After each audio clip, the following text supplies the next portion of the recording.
Alhamdulillah hamdan katsiran tayyiban mubarakan fihi kama yuhibbu rabbuna wa yardah wa nusalli wa nusallim ala nabiyyina Muhammad wa ala alihi wa ashabihi ajma'in.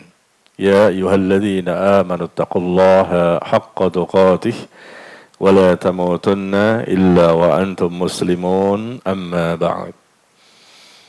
Jemaah sekalian, ikhwan dan akhwat yang berbahagia, kita bersyukur kepada Allah Tabaraka wa Ta'ala. Di pagi hari ini kembali Allah memberikan kepada kita kesehatan, kesempatan, keluasan waktu dan nikmat lainnya untuk kita kembali melaksanakan kewajiban kita, kewajiban bagi setiap muslim dan muslimah dimanapun mereka berada. Ya, Allah wajibkan untuk menuntut ilmu, mempelajari tentang agamanya, agama Islam yang kita yakini kebenarannya, yang berusaha kita pahami, kita amalkan dan kita pertahankan agama ini sampai datangnya kematian. Ya, semoga Allah senantiasa melimpahkan taufik dan hidayahnya kepada kita sehingga kita bisa mengamalkan kewajiban ini dan kewajiban-kewajiban yang lain. Dan tentunya kita berharap semoga Allah memberikan kepada kita ilmu yang bermanfaat, ilmu yang barokah, ilmu yang mudah dipahami dan diamalkan.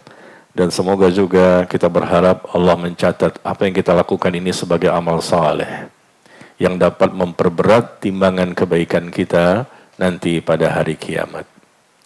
Antum sehat semuanya? Zahirnya sehat, batinnya sehat? Diam. Zahirnya sehat, batinnya sehat? 2 kali lo ditanya diam. Kenapa diam? Iya, sudah saleh dan saleha semua, diam juga. Sudah bertakwa semua, sudah jelas sebagai penghuni sorga, mau masuk sorga, mau sekarang. Ya, kalau sekarang berarti harus mati dulu ya. Dan mati pun menunggu di alam kubur begitu lama, sampai dibangkitkan nanti di padang mahsyar. Baik, jemaah sekalian, hari ini kita akan mencoba membahas suatu tema yang sangat penting. Setelah di pertemuan yang lalu kita mempelajari tentang keutamaan menuntut ilmu. Keutamaan apa saja supaya kita termotivasi ini, semangat untuk menuntut ilmu. Ya, kali ini kewajiban seumur hidup loh, bukan sehari 2 hari, bukan seminggu, bukan sebulan, seumur hidup sampai mati. Kita semua kaum muslimin wajib untuk mempelajari agama kita ini. Nah, hari ini kita mencoba membahas lanjutan ya perkara yang berkaitan dengan ilmu, yaitu adanya adab-adab ketika menuntut ilmu. Bagaimana adabnya, bagaimana etikanya. Karena ilmu itu akan berbuah barokah, berhasil, sukses. Mudah dipahami, mudah diamalkan, mudah dipertahankan, mudah diistiqomahkan kalau kita menuntut ilmu dengan adab. Ya, adab itu adalah sesuatu yang harus kita ketahui, ya, etikanya bagaimana ketika sedang menuntut ilmu, sebelum, ketika sedang, dan sesudah. Nah, sebaiknya begitu ya, kita ketahui, karena begitu banyak orang yang menuntut ilmu, tetapi ternyata tidak ada hasilnya. Bahkan semakin berilmu, semakin bermaksiat. Semakin berilmu, semakin bertambah-tambah dosanya. Atau mungkin dia hadir di kajian-kajian ya, kajian sana, kajian sini, tapi ternyata dia sulit untuk memahami ilmu itu, atau susah untuk menghafalnya, susah untuk mengamalkannya, susah untuk istiqomah di atas ilmu yang sudah dipahami. Ini kan musibah kan?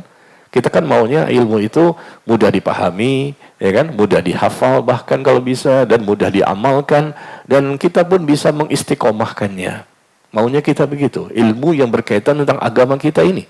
Ini bukan kewajiban ustadz ya, kewajiban ulama juga bukan, tapi kewajiban per individu. Siapapun muslimnya harus menuntut ilmu, dan ketika menuntut ilmu, datang di majelis ilmu seperti ini, wajib dia harus mengetahui adab. Bagaimana etika, adab, cara ketika sedang berada di majelis ilmu. Baik. Ada sekitar 12 ya. 12 adab bagi penuntut ilmu, dan sudah saya share di grup WhatsApp ya. Silakan lihat di WhatsApp masing, di handphone HP masing-masing.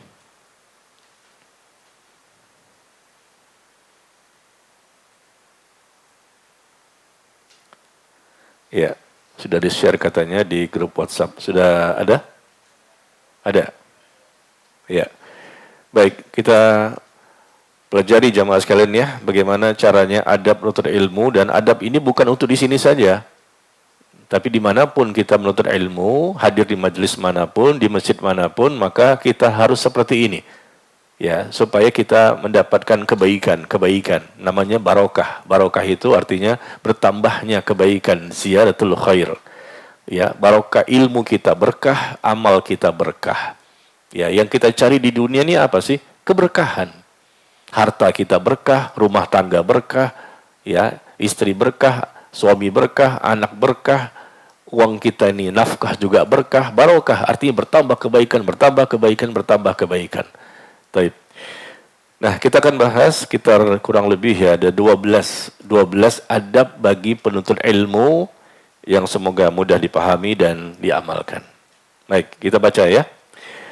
Adab yang pertama bagi penuntut ilmu dimanapun mereka berada, hendaknya kepergian dan duduknya seorang penuntut ilmu itu ke majelis ilmu ikhlas betul-betul karena Allah. Bukan ingin riya, bukan ingin dipuji oleh orang lain. Ini langkah pertama. Sebelum dia hadir ke majelis ilmu, tentu kan berangkat dari rumah, barangkali berangkat dari mana, dari kantor, berangkat dari mana saja, menempuh perjalanan dalam rangka untuk menuntut ilmu. Nah, ikhlaskan niat ketika berjalan dari tempat masing-masing ke tempat kajian di mana di situ ada majelis ilmu, dan bahkan sampai ke tempat majelis ilmu seperti ini pun tetap dipertahankan keikhlasan sampai selesainya kajian supaya ilmu kita barokah. Ya, sekali lagi saya katakan bahwa tidak sedikit, banyak sekali kaum muslimin yang mungkin hafal Quran 30 juz tapi ilmunya nggak barokah. Mungkin dia punya titel S1, S2, S3 tapi nggak barokah. Ilmunya salah atau ilmunya benar tapi tidak mampu mengamalkan ilmu. Ya, ini yang kita khawatirkan terjadi. Bisa jadi karena dia tidak menempuh adab-adab ketika sedang menuntut ilmu, ya. Maka ikhlaskan niat kita, ikhlaskan karena Allah. Kita duduk seperti ini karena Allah, bukan karena ingin riya, ingin dipuji, ingin pamer, ingin terkenal dan seterusnya. Nauzubillah, nggak manfaat. Masuk telinga kanan, keluar telinga kanan. Nggak tembus ke kiri. Masuk kanan, keluar kanan. Nggak sempat tembus ke kiri. Nggak bermanfaat maksudnya.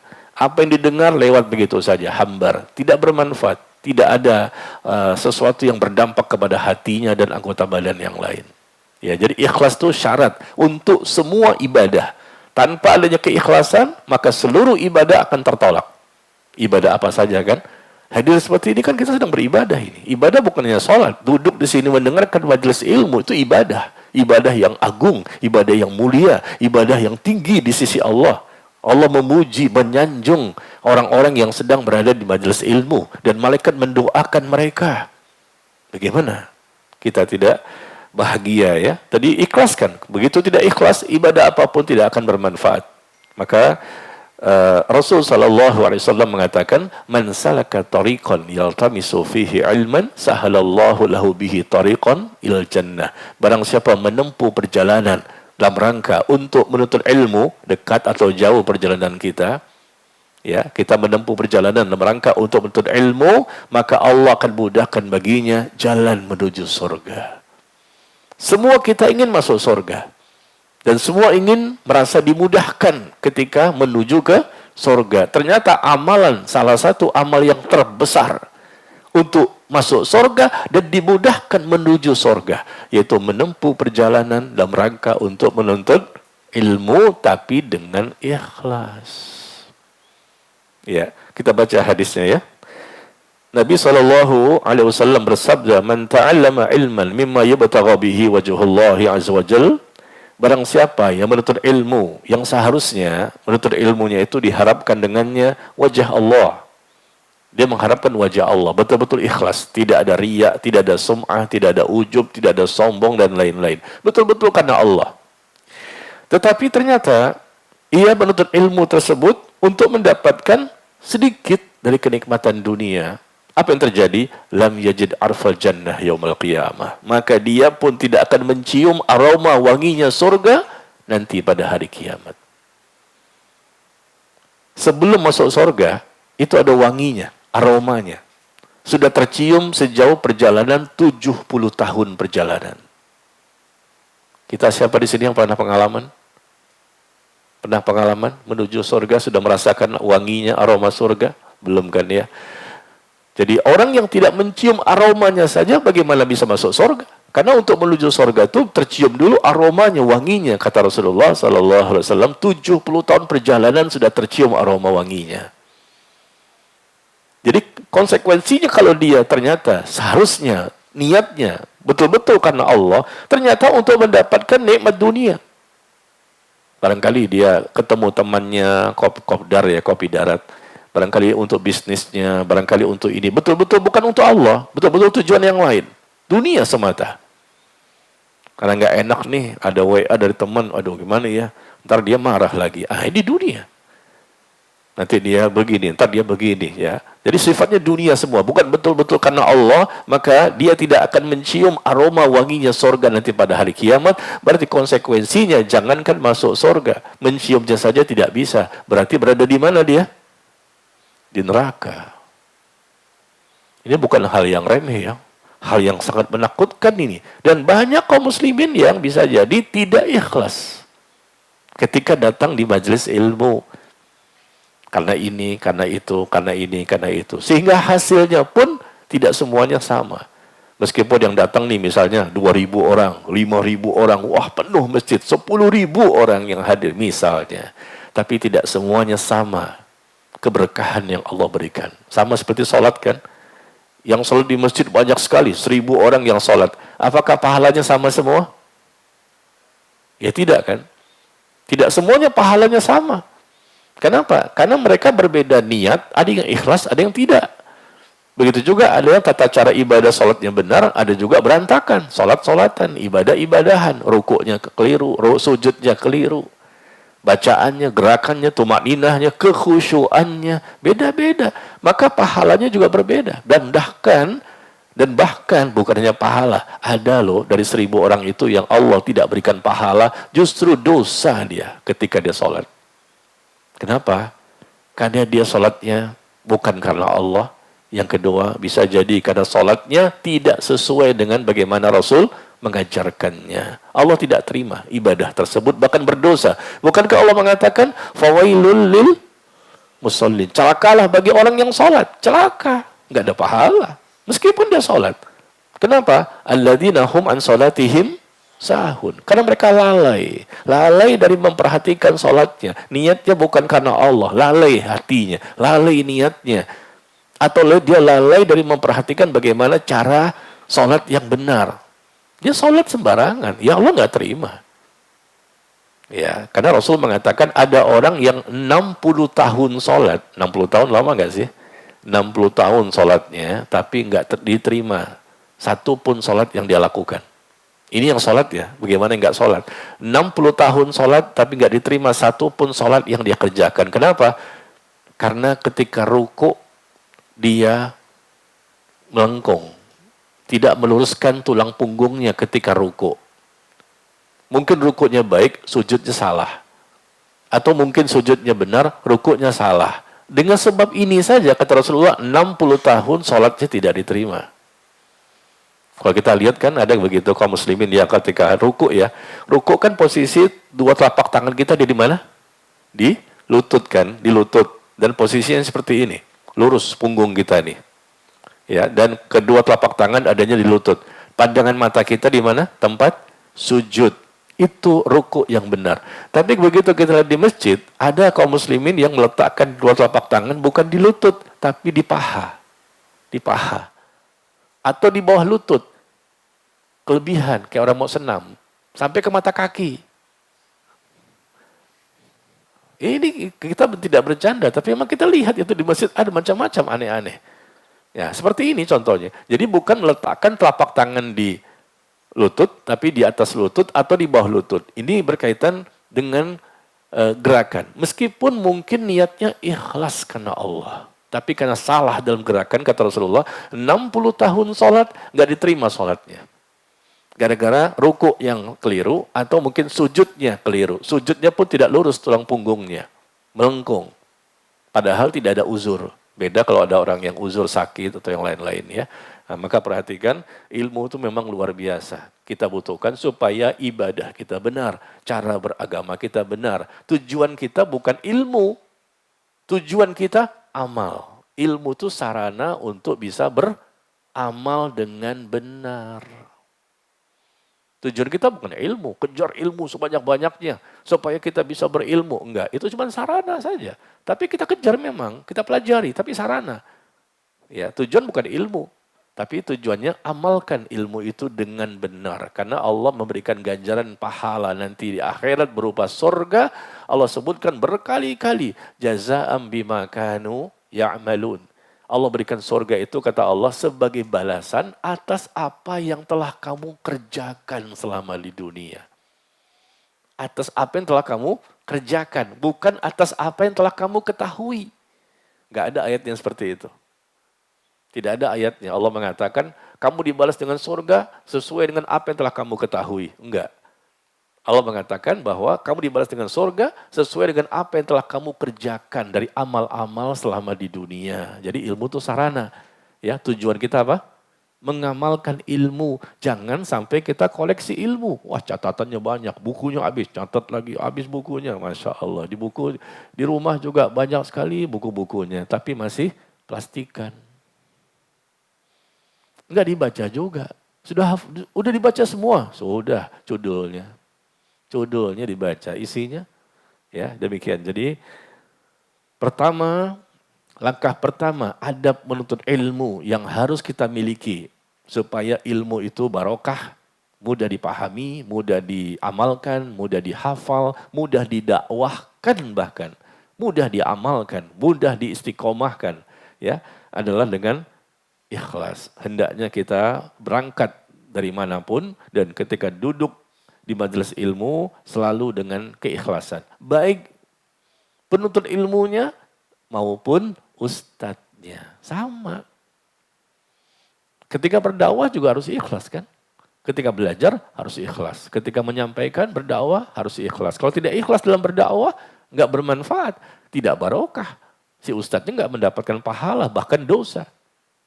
Nah seperti itu. Sama-sama ya kita ikhlaskan niat kita ini supaya mendapatkan rahmat dari Allah, ya, keselamatan, kebahagiaan, ampunan, keberkahan, dan lain-lain.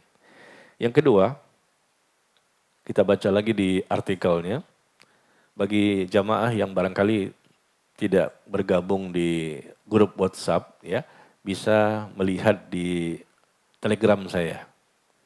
Ya, di Telegram saya ada artikelnya, 12 adab menuntut ilmu. Silakan cari. 12 adab penuntut ilmu, ya bisa jadi di sini ada jamaah ya, jamaah yang tidak bergabung di grup WhatsApp. 12 adab bagi penuntut ilmu, tanggal 1 Januari 2024. Ya, bagi jamaah ikhwan dan akhwat yang barangkali tidak bergabung di grup WhatsApp, silakan dilihat di Telegram saya, tanggal 1 Januari 2024. Artikel berjudul 12 adab bagi penuntut ilmu. Ya. Baik. Sekarang yang kedua. Adab yang kedua yang mesti dimiliki, diketahui dan diamalkan bagi penuntut ilmu adalah hendaknya mereka berdoa kepada Allah Tabaraka wa Ta'ala sebelum dimulainya majelis ilmu agar ilmunya barokah. Ya, ditambahkan ilmu, diberikan pemahaman dan dimudahkan oleh Allah dalam mengamalkannya. Jadi sebelum dimulai ini doa dulu. Berangkat dari rumah, dari kantor, dari mana saja dengan niat yang ikhlas. Nah sampai di majelis ilmu dia berdoa. Nah, salah satu doanya yang Rasul ajarkan di sini kita baca di sini. Allah manfa'ni bima 'allamtani wa 'allimni ma yanfa'uni wa zidni ilman. Ya Allah, berikanlah manfaat. Berikanlah manfaat pada ilmu yang telah Engkau ajarkan kepada kami. Dan ajarkan hal-hal yang bermanfaat untuk kami dan tambahkanlah kepada kami ilmu.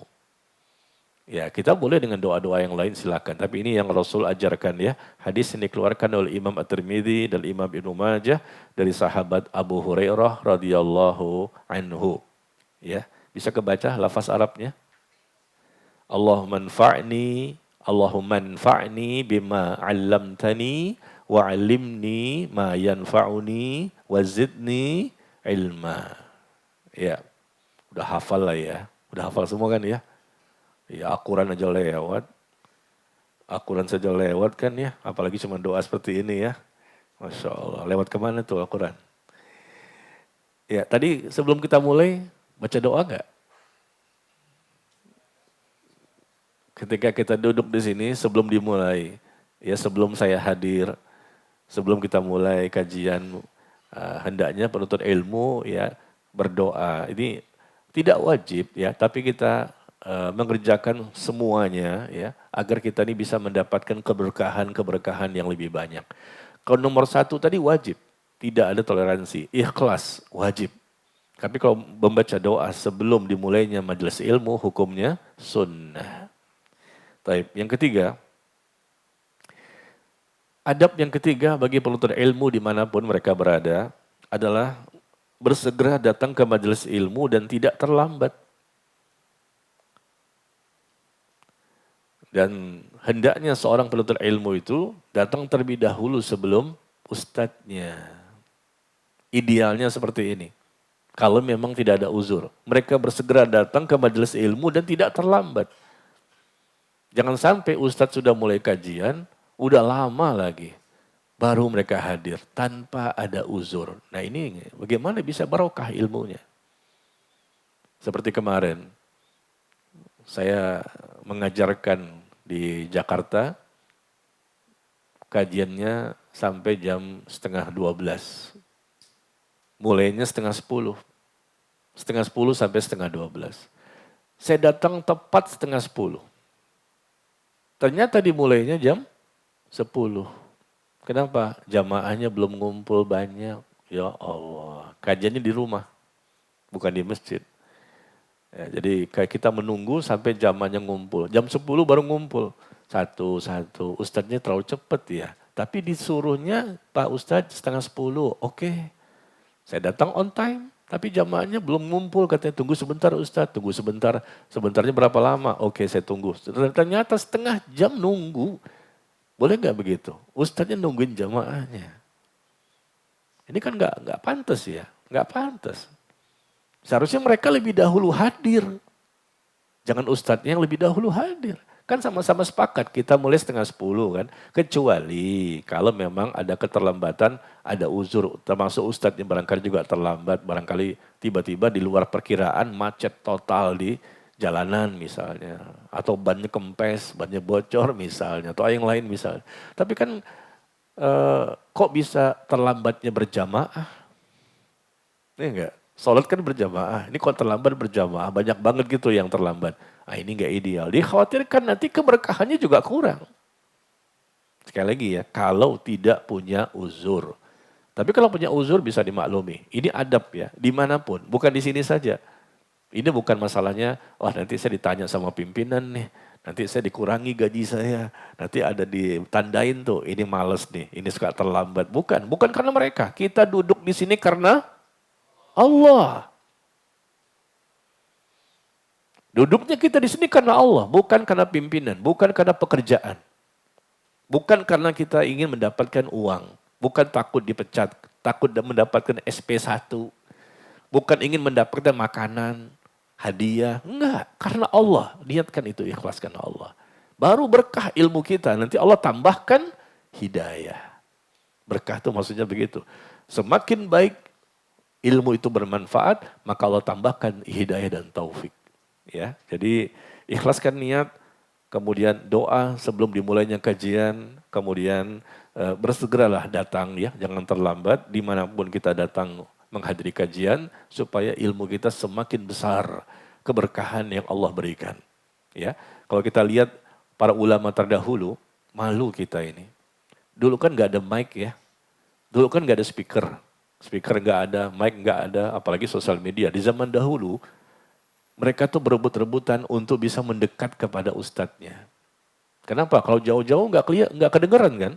Jauh-jauh, sedangkan yang datang 2.000, 3.000, 5.000. Yang duduk di majelis ilmunya Imam Ahmad bin Hambal tuh 5.000 orang. Coba Imam Ahmad bin Hambal yang datang 5.000. Bagaimana cara mereka bisa mendengar? Mic tidak ada, speaker tidak ada. Jadi estafet.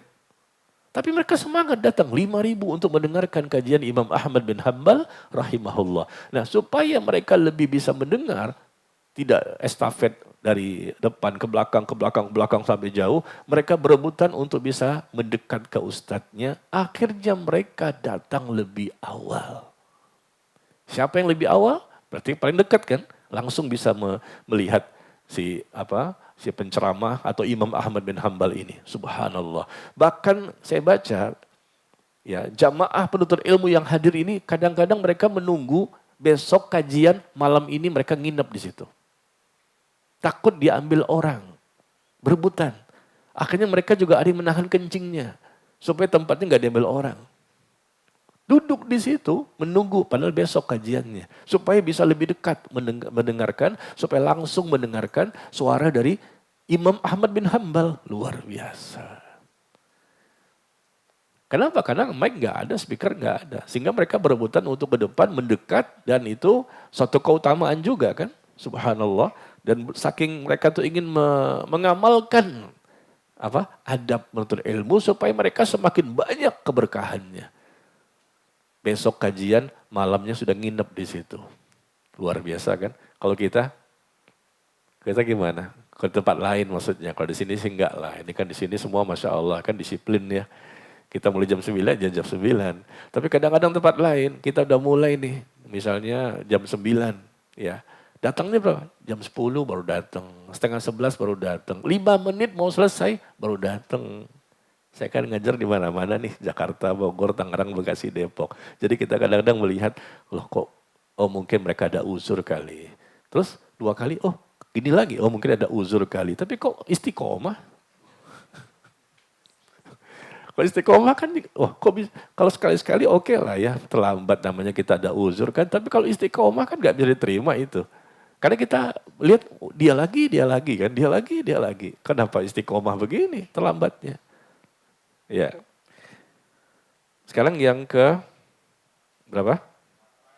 Yang keempat. Jika majelis ilmu itu ada di masjid, maka sebelum duduk hendaknya sholat sunnah tahiyatul masjid. Ya, hendaknya kita sholat sunnah tahiyatul masjid kalau di masjid. Kalau di sini kan bukan ya. Karena Nabi SAW mengatakan, "Idza dakhala ahadakumul masjid, falyajlis hatta yusalli rak'atain." Apabila salah seorang dari kalian masuk masjid, maka jangan duduk terlebih dahulu. Sampai ia sholat tahiyatul masjid 2 rakaat. Ada yang melakukan, ada juga yang tidak melakukan. Sekali lagi kita tidak menjelek-jelekkan kaum muslimin, tetapi karena kita melihat ada oknum-oknumnya yang seperti ini. Baik ikhwan maupun akhwat. Datang ke masjid langsung duduk. Nah Rasul menyuruh untuk sholat sunnah dulu 2 rakaat. Coba dengarkan. Rasul pernah menyampaikan khutbah Jumat. Mendengarkan khutbah Jumat itu wajib apa enggak? Mendengarkan khutbah Jumat itu wajib. Rasul sedang menyampaikan khutbah Jumat berdiri. Menyampaikan khutbah Jumat. Tiba-tiba ada orang datang, sahabat datang, langsung duduk. Langsung duduk. Maka Rasul menegurnya. Dengan mengucapkan kalimat seperti ini, idza dakhala ahadakumul masjid falyajlis hatta yusalli rak'atain. Apabila salah seorang dari kalian masuk ke masjid, maka jangan duduk dulu, hendaknya dia berdiri melakukan salat tahiyatul masjid 2 rakaat. Rasul sedang khutbah loh. Seharusnya kan mendengarkan ini wajib. Salat tahiyatul masjid kan sunnah. Maka langsung saja mendengarkan, tapi Rasul justru menegur sahabat itu berdiri. Kerjakan salat sunnah tahiyatul masjid. Kenapa? Ini masjid, kita muliakan. Ini bukan rumah biasa, ini rumah Allah. Bayangkan. Seperti itu, Rasul sedang menyampaikan khutbah saja. Sahabat disuruh berdiri untuk melakukan ibadah salat tahiyatul masjid dulu 2 rakaat. Tapi dengan cepat ya, jangan lama-lama baca Al-Baqarah, baca Ali Imran. Coba ya, tentunya Al-Fatihah saja. Selesai Al-Fatihah langsung ruku. Rakaat kedua Al-Fatihah langsung ruku gitu, dipercepat. Kenapa? Karena wajibnya kan mendengarkan khutbah Jumat pada waktu itu. Nah ini intinya kalau antum nanti ada majelis ilmu di masjid atau bukan majelis ilmu, apa saja yang memang ada acara di masjid. Ya, kalau kita masuk mau keluar lagi nggak masalah. Kita nggak duduk pun nggak sholat pun nggak masalah. Kita tidak sholat tahiyatul masjid nggak masalah. Karena kita masuk ada tujuan ngambil barang gitu, setelah itu langsung keluar.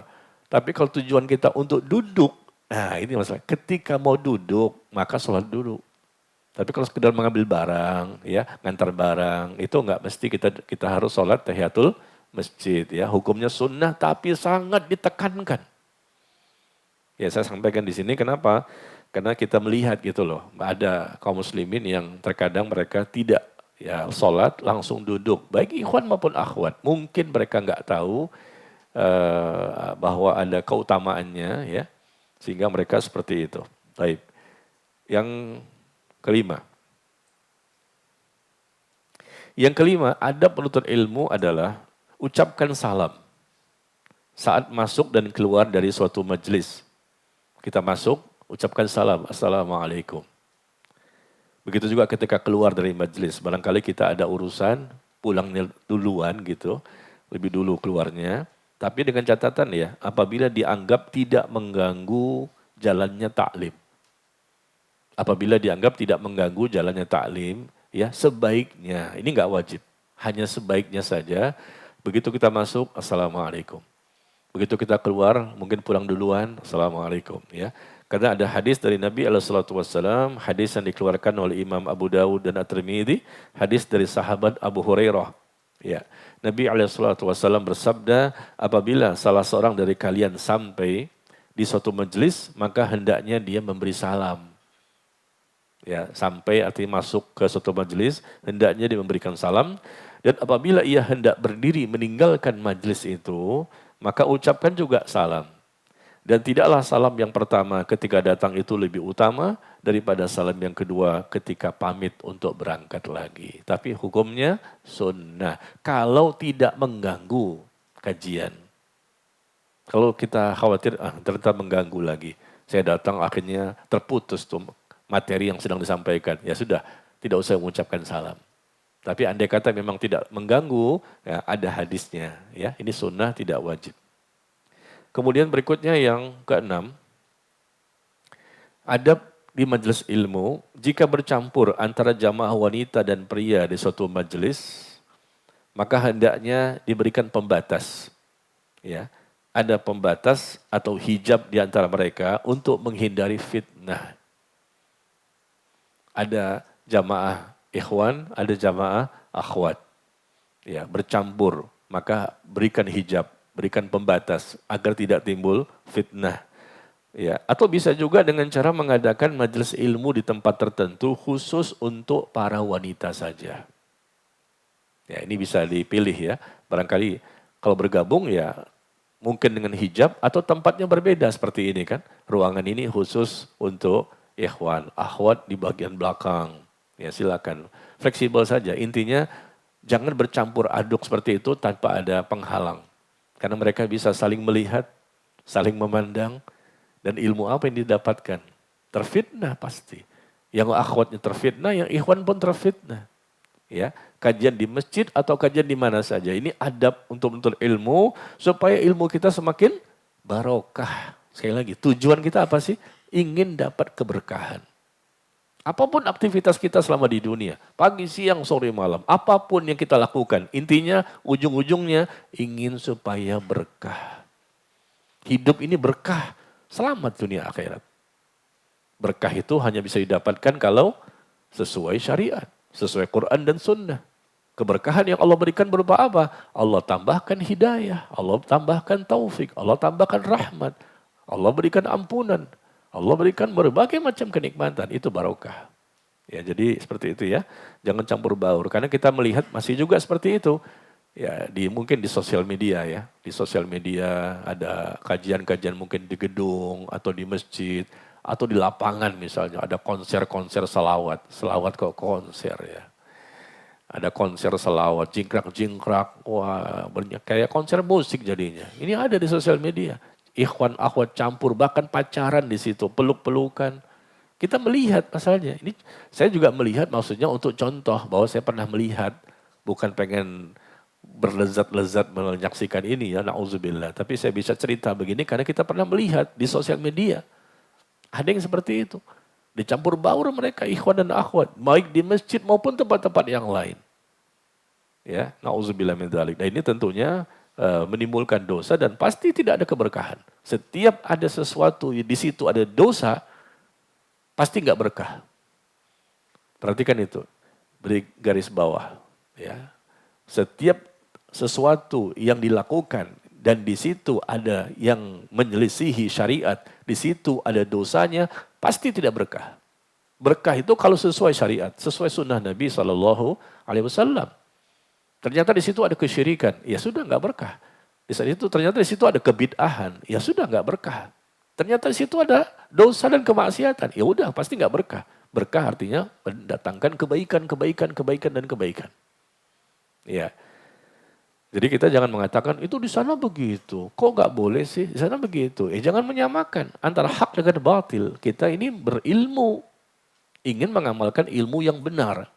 Kalau kita melihat ada sesuatu yang salah, ya maka kita kan di sana saya salah.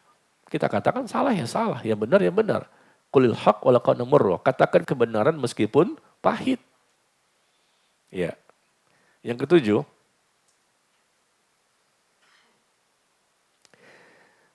ketujuh, adab untuk menuntut ilmu ini adalah tidak menyuruh orang lain berdiri. Tidak menyuruh orang lain berdiri, pindah atau menggeser tempat duduknya. Dia udah dapat tempat duduknya. Datanglah nih, orang terlambat. Ya, datang dia terlambat, tapi dia menyuruh orang yang lebih dahulu untuk berdiri. Gak boleh. Dia udah coba datang lebih awal, dengan susah payah. Dia berjalan bahkan ngebut tadi naik motor. Udah capek-capek cari tempat yang bagus, mendekati ustadznya, disuruh pindah. Zolim itu, ya, nggak boleh seperti itu. Jadi perhatikan bahwa orang-orang yang lebih dahulu datang, jangan suruh pindah. Ya, dia sudah berusaha untuk mendapatkan tempat yang terbaik untuk berada di majelis ilmu. Nabi SAW mengatakan, janganlah seseorang itu menyuruh orang lain berdiri dari tempat duduknya, lalu ia duduk di tempat tersebut. Tetapi hendaknya kalian melapangkan dan memperluas majelis. Ya kalau memang masih ada ruang untuk bisa duduk, kita minta, afwan ya, boleh saya duduk di sini? Ya, kita sampaikan dengan lemah lembut, itu nggak masalah. Tolong diperluas, tolong dilapangkan majelisnya, karena masih ada kok celah-celah yang kosong yang mampu kita datangi, ya, bisa kita isi. Sama kita sholat kan, ketika kita sholat kan di soft yang belakang nih, depan masih kosong, masuk lagi. Depan masih kosong, masuk lagi. Karena masih ada celah-celah yang kosong. Ketika kita Jumatan nih, kita Jumatan kan masuk ke masjid.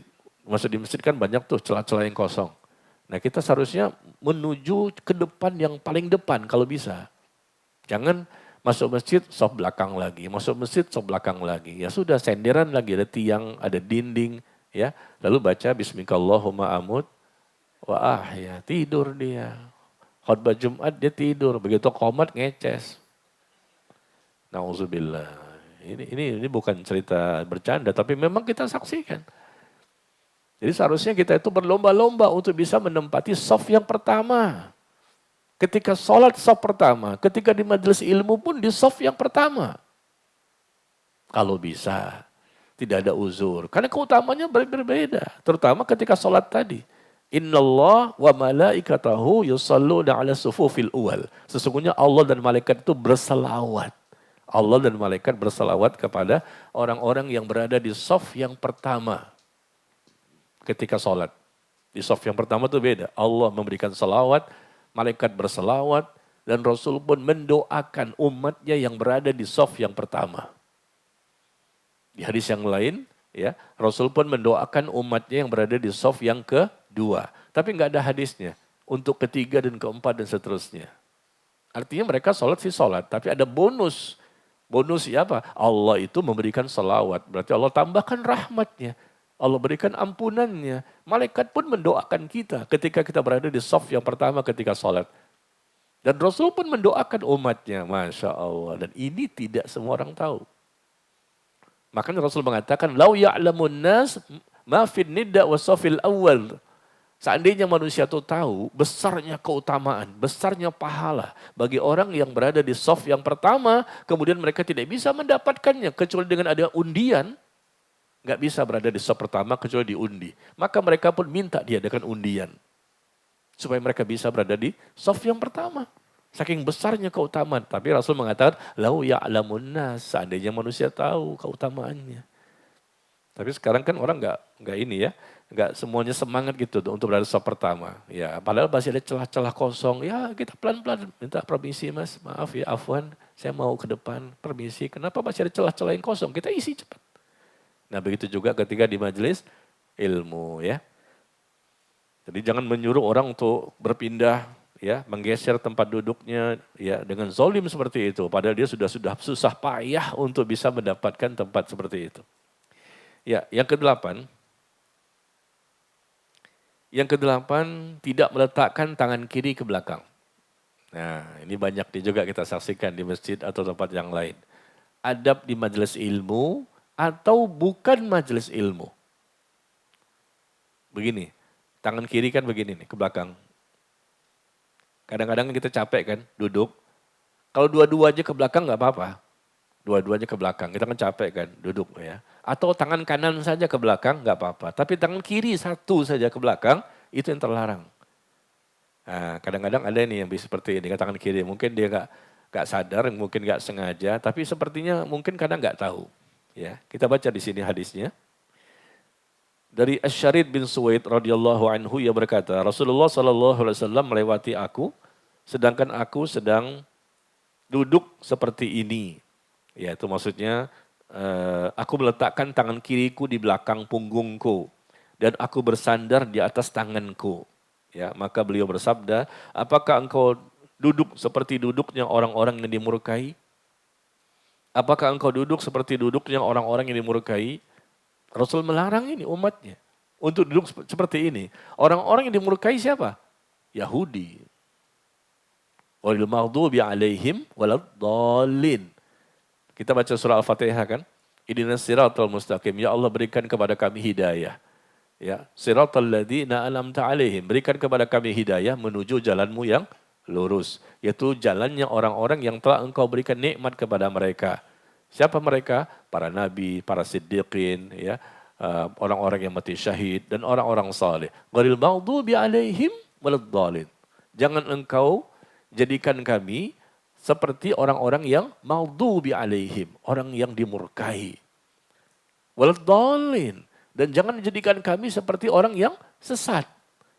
Yang dimurkai dan sesat. Yang dimurkai siapa? Yahudi. Yang sesat siapa? Nasrani. Kita minta kepada Allah surah Al-Fatihah itu setiap hari. Jangan sampai kita seperti orang Yahudi, jangan sampai kita seperti orang Nasrani. Al-Maghdub yang dimurkai, dilaknat oleh Allah itu adalah Yahudi. Dan orang yang sesat, ingin beramal, semangat beramal, tapi tanpa ilmu. Itu Nasrani. Orang Yahudi berilmu, tapi tidak mau mengamalkan ilmu. Nah, itu bedanya. Orang Yahudi itu berilmu, dia tahu kitab Taurat. Dia tahu Nabi Musa seperti ini, tapi dia tidak mau mengamalkan ilmunya. Maka Allah murka kepada mereka. Adapun orang Nasrani, mereka semangat untuk mengamalkan ilmu. Wah, betul-betul mereka sampai nggak nikah itu pastor. Rela mereka sampai nggak nikah, ya, menjadi rahib, ibadah terus. Tapi tanpa ilmu, akhirnya apa? Sesat. Nah, kita minta surah Al-Fatihah itu jangan sampai menjadi seperti Yahudi maupun Nasrani, dimurkai maupun sesat. Nah, di sini Rasul mengatakan, apakah engkau duduk seperti duduknya orang-orang yang dimurkai? Nah, orang yang dimurkai itu orang-orang Yahudi dan orang-orang yang lain yang memang mereka ini memiliki dosa yang sangat besar sekali. Jadi ini masalah adab ya. Ada adab yang sifatnya sunnah, ada adab yang sifatnya wajib. Nah, perhatikan dari nomor 1 sampai 12 nih, mana yang sunnah, mana yang wajib. Jadi jangan begini ya, ikhwan dan akhwat, duduknya jangan tangan kiri saja ke belakang begitu. Tapi kalau dua-duanya boleh. Atau tangan kanan saja ke belakang, itu boleh. Dan ini bukan sekedar majelis ilmu, tapi di mana saja kita duduk. Mungkin duduk di rumah, ngobrol sama istri. Contohnya istri ya. Di sini belum punya istri. Iya. Kapan nih nikahnya? Hah? Contohnya apa sih? Jangan istri deh ya. Ngobrol sama siapa sih di rumah? Sama orang tua ya. Ngobrol sama ibu, sama bapak ya. Nah ternyata kita lihat ibu sama bapak duduknya begini. Sambil ngobrol, bu maaf bu, Rasulullah bersabda. Wah, keren. Masya Allah. Loh kamu tahu dari mana? Ada di kitab hadis. Nah ini antum sampaikan ini hadisnya. Mungkin orang tua juga nggak tahu kan. Bisa nggak begitu? Bahkan antum hafalkan lagi hadis ini. Teks Arabnya. Wah, ibu langsung tercengang. Wah, kamu belajar di mana ini? Masya Allah, sudah bisa menghafal hadis dan bisa berdakwah. Ya udah, kalau gitu ngisi di masjid deh. Ngisi kajian di masjid. Siap ngisi kajian di masjid? Wah, insya Allah. Luar biasa. Siapa tadi ngucapin insya Allah? Ya, tadi yang ke-9. Adab ketika berada di majelis ilmu supaya benar, berpahala, dan banyak keberkahannya. Yang ke-9 adalah mendekati ustadz saat ia memberikan kajian. Ya bisa juga ustazah dengan sesama wanita ya. Mendekati ustadz saat ia memberikan kajian, tentunya ini untuk ikhwan ya. Bukan akhwat yang mendekat ke ustadznya. Tapi ikhwan yang mendekat ke ustadznya. Karena semakin dekat, semakin mudah mendengarkan apa yang disampaikan, semakin mudah menyimak, lebih konsentrasi, lebih fokus, lebih khusyuk.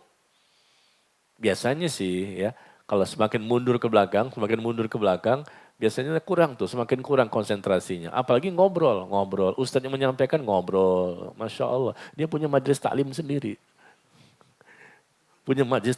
Kadang-kadang berdua tuh, ikhwan sama ikhwan, akhwat sama akhwat. Akhirnya saya tegur, Bu, jangan ngobrol ya. Biasanya yang suka ngobrol siapa sih? Ikhwan apa akhwat? Akhwat ya. Kok tahu? Pernah lihat ya? Iya, kadang-kadang suka ngobrol. Dan ngobrolnya bukan sebentar, lama lagi. Ustadz selesai juga dia. Rupanya dia punya kajian juga. Kita kajian ini, dia kajian tauhid, majelis kitab tauhid di sana. Masya Allah, berdua doang tuh. Nah ini kan nggak benar ya. Taib. Jadi mendekat ke Ustadz supaya kita semakin mudah memahami, ya kita pun lebih konsentrasi, lebih khusyuk, dan nah ini mudah-mudahan bisa menambah pahala kita. Nabi SAW bersabda, hadirilah majelis zikir. Hadiri majelis zikir, yaitu misalnya khutbah Jumat atau majelis ilmu ya, dan mendekatlah kepada imam, dekat. Perhatikan ini, sebentar lagi kita Jumatan nih. Kata Rasulullah, mendekatlah kepada imam. Kepada khotib itu, kita kan tahu khotibnya ada di mana kan duduknya. Mendekat kepada khotibnya, bukan semakin menjauh. Cari tiang, cari dinding, nyender, selonjoran. Ya. Mendekatlah kepada imam, karena sesungguhnya ada seseorang yang senantiasa menjauh. Nah Rasul pun tahu, di zaman beliau sudah ada ini. Seseorang yang senantiasa menjauh, sehingga ia pun diakhirkan masuk ke dalam surga, sekalipun dia memasukinya. Hadis yang dikeluarkan oleh Imam Abu Daud, hadis dari Samurah bin Jundub. Ya, perhatikan ini, bahaya kan? Mendekat. Kalau memang ada peluang, ada celah-celah yang kosong, mendekat ke imam. Ini imam ketika contohnya khutbah Jumat. Kalau majelis ilmu berarti mendekat kepada ustadz yang menyampaikan kajian. Ya, kalau ada orang seperti ini senantiasa selalu dia istiqomah, menjauh. Ya apapun alasannya nggak bisa dibenarkan. Saya malu kalau di depan-depan. Ntar dikatakan ini, sok alim lah, sok suci lah, sok bersih. Enggak, itu bukan alasan. Ya, kalau sekali waktu dia menjauh, barangkali karena dia terlambat datang. Dan tidak ada celah untuk bisa masuk ke depan. Bisa dimaklumi. Ini kan senantiasa, selalu dia di belakang. Nggak mau dia ke depan. Jumatan jam berapa sih menyampaikan ini khutbah? Jumat jam berapa? Untuk Jumat sekarang jam berapa? Zuhur. 11? Kok beda-beda nih? Beda handphone. Oke lah, 11.45 misalnya. Anggaplah seperti itu. 11.45 itu waktu zuhur. Berarti azan berkumandang 11.45. Khotib naik mimbar. Assalamualaikum warahmatullahi wabarakatuh. Kemudian azan berkumandang 11.45. Biasanya belum penuh kan? Belum penuh itu masjid. Masih, nanti penuhnya kapan? Nanti khutbah kedua. Khutbah kedua tuh baru tuh berbondong-bondong. Ya Allah, sudah ditutup sama malaikat catatannya. Malaikat tuh mencatat siapa yang datang sebelum dikumandangkannya azan. Sebelum khatib naik ke atas mimbar. Dan mereka sengaja rutinitas di khutbah yang kedua. Kenapa? Dunianya belum selesai. Dunianya ya Allah, yang pasti itu ditinggalkan semuanya. Dan untuk bagus dunia, kejar dulu akhirat. Kejar akhirat, dunia dapat. Jangan kejar dunia, akhirat nggak dikejar. Sengaja berlambat-lambat, sengaja duduk paling belakang. Nggak konsentrasi, nggak fokus, nggak khusyuk, sengaja gitu, berkali-kali. Nah, bagaimana kata Rasulullah? Allah pun akan mengakhirkannya untuk masuk ke dalam surga. Berarti lamanya di mana dia? Di neraka. Masuk surga juga dia, karena dia muslim, bukan orang kafir. Tapi dia Allah akhirkan dia. Yang terakhir masuk surga. Mau begitu? Ini ancamannya keras banget ini. Dan ini masih banyak kaum muslimin yang begini. Karena saya setiap Jumat, itu khutbah Jumat. Dalam setahun itu Januari sampai Desember. Setiap Jumat saya khutbah. Insya Allah. Maka saya lihat gitu kan jamaahnya. Aduh kok begini. Ya. Begitu saya, Assalamualaikum warahmatullahi wabarakatuh. Masih segelintir orang di berbagai masjid. Belum penuh gitu loh. Begitu saya selesai khutbah pertama, naik lagi khutbah kedua. Sudah mau akhir nih, udah mau habis, baru berbondong-bondong datang. Ya.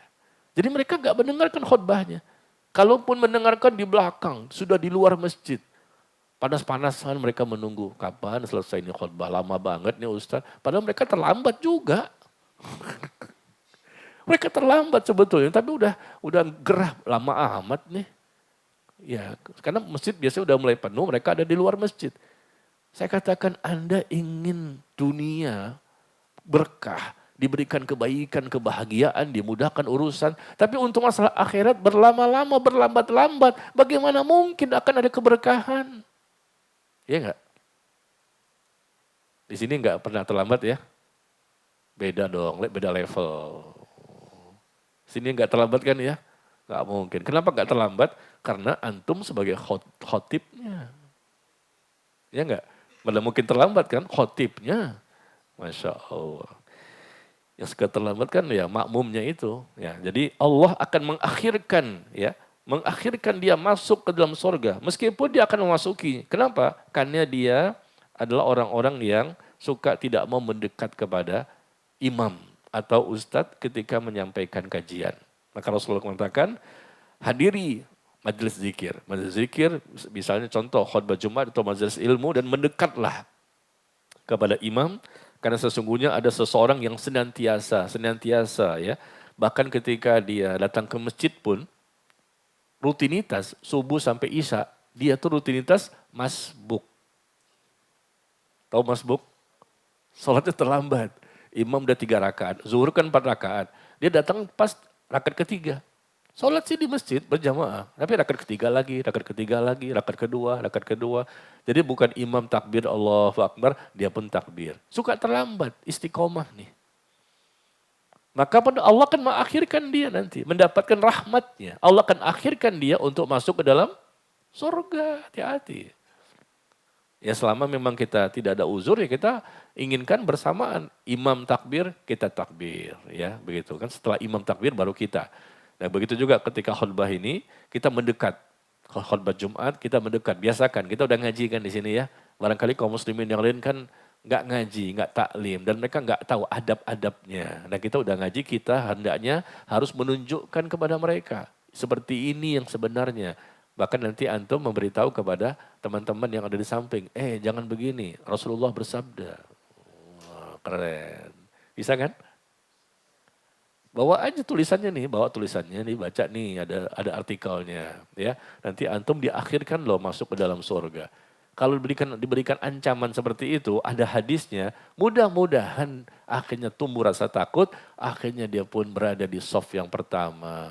Yang memberitahu shaf belakang. Aneh kan? Yang memberitahu tetap di shaf belakang. Yang dikasih tahu terguncang hatinya masuk ke depan. Kok beda yang ngasih tahu? Kamu aja kan masih di belakang, saya udah di depan nih. Hadisnya kan dari kamu. Aneh juga nih orangnya. Dia ngasih tahu tapi dia di belakang. Baik, yang ke-10. Adab menuntut ilmu. Yang ke-10 adalah mencatat ilmu agar tidak mudah hilang. Ya. Nabi SAW bersabda, qaidul ilma bil kitab. Ikatlah ilmu itu dengan tulisan. Ikat ilmu dengan tulisan. Tanpa tulisan kita mudah lupa. Kita ini bukan levelnya Nabi dan Rasul, kita bukan levelnya ulama. Ulama itu beda ya. Para ulama itu ketika mendengarkan sekali langsung hafal. Ketika membaca langsung hafal. Mudah sekali, hati mereka bersih. Kita diulang-ulang masih enggak juga paham-paham. Jangankan dihafal, paham juga enggak. Ya. Jadi ikat ilmu itu dengan tulisan. Karena kita tahu kita ini pelupa. Atau mungkin banyak urusan, banyak aktivitas. Ya. Dan kita tidak bisa mengingat semuanya. Maka tulis, tulis, dan tulis. Tapi mohon maaf ya, kita saksikan di tempat yang lain. Kalau di sini sih Masya Allah kan, menulis. Bahkan antum pun nggak menulis pun nggak masalah. Kenapa? Artikelnya udah ada. Ya kan? Kalau dengan saya kan selalu saya upayakan ada artikel, antum tinggal baca saja. Tapi kalau tanpa artikel kan berarti Ustaz nggak bicara, nulis. Ustaz bicara, nulis. Ikat ilmu dengan tulisan supaya nanti di rumah bisa dibuka lagi, dibaca lagi, diingat lagi. Itu adab nuntut ilmu. Tapi kita saksikan survei membuktikan yang datang tidak semua mencatat. Betul nggak? Di mana kita ikut kajian, di masjid apa, di mana. Tidak semuanya mencatat. Datang, duduk, dengar dia temenung, melongok gitu ya. Kita bingung nih, paham apa enggak? Enggak mencatat sama sekali. Saya bilang catat ya, buka Quran surat ini, ayat ini. Buka Quran surat ini, ayat ini. Dia diam saja. Ada yang seperti itu dan itu lebih banyak. Dibandingkan yang mencatat. Survei membuktikan. Coba nih, ini contoh saja. Di zaman Imam Ahmad bin Hambal, imam besar. Karena kita baca ada riwayat seperti itu. Yang datang tuh 5.000 orang. Yang mencatat 500. Yang tidak mencatat 4.500. Imam Ahmad bin Hanbal rahimahullah menyampaikan hadis. Rasulullah bersabda, Rasulullah bersabda, Rasulullah bersabda. Mereka mencatat. Yang mencatat, yang kita baca dalam riwayat itu disebutkan hanya 500 orang. Yang 4.500 hanya mendengar dan melihat kepada wajahnya Imam Ahmad bin Hanbal. Bagi mereka itu sudah ada sesuatu keteduhan. Ada suatu ketenangan. Dan mereka mungkin bisa memahami, tapi kan bisa lupa lagi nanti khawatirnya. Ya, maka dianjurkan untuk mencatat supaya bisa diingat kembali dan kita bisa sampaikan kembali.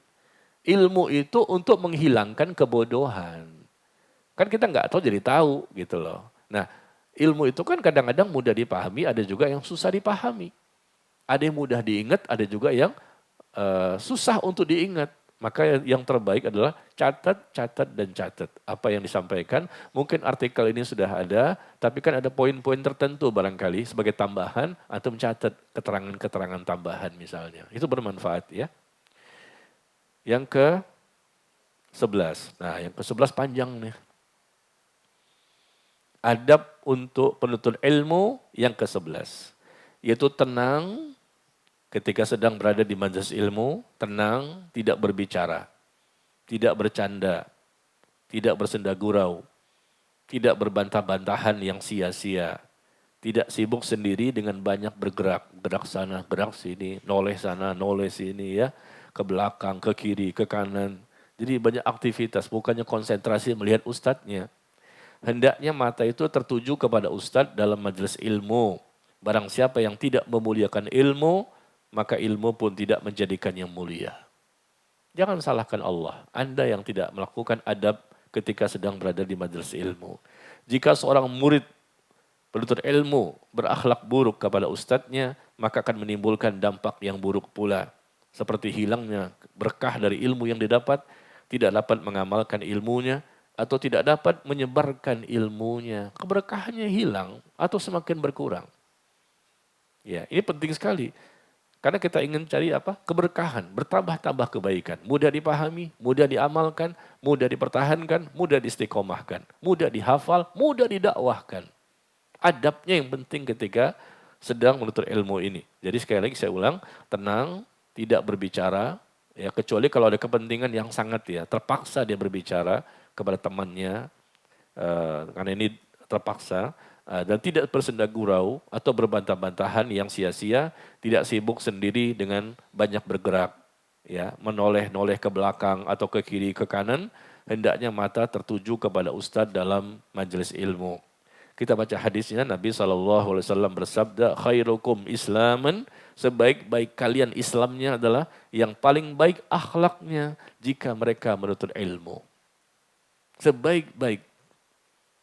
Sebaik-baik umat Rasul ini, diantaranya adalah ketika mereka datang di majelis ilmu, maka mereka orang yang paling baik akhlaknya pada saat itu.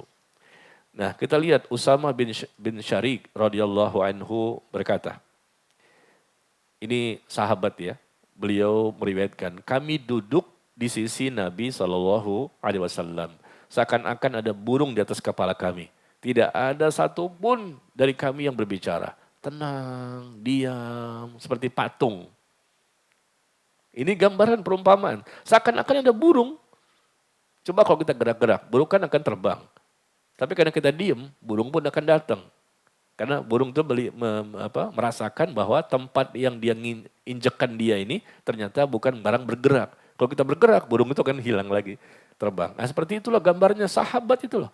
Tenang, seakan-akan ada burung di atas kepala kami. Dan tidak satu pun dari kami yang berbicara. Ini adab. Makanya para sahabat Nabi itu luar biasa. Keberkahan yang mereka dapatkan.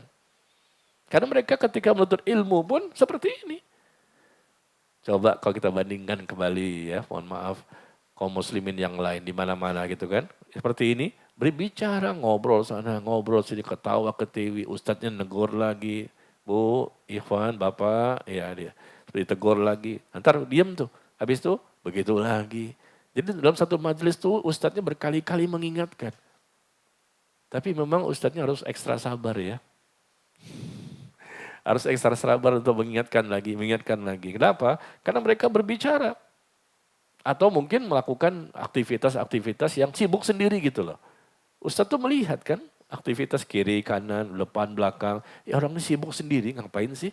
Kadang begini, kadang buka handphone, main handphone, main game. Ya Allah. Atau mungkin jual beli di masjid, kan nggak boleh. Mungkin dia jual sesuatu, gimana bisa kurang nggak? Transfernya kemana nih? Gini. Lagi dengerin kajian nih, jual beli. Nggak boleh jual beli di masjid.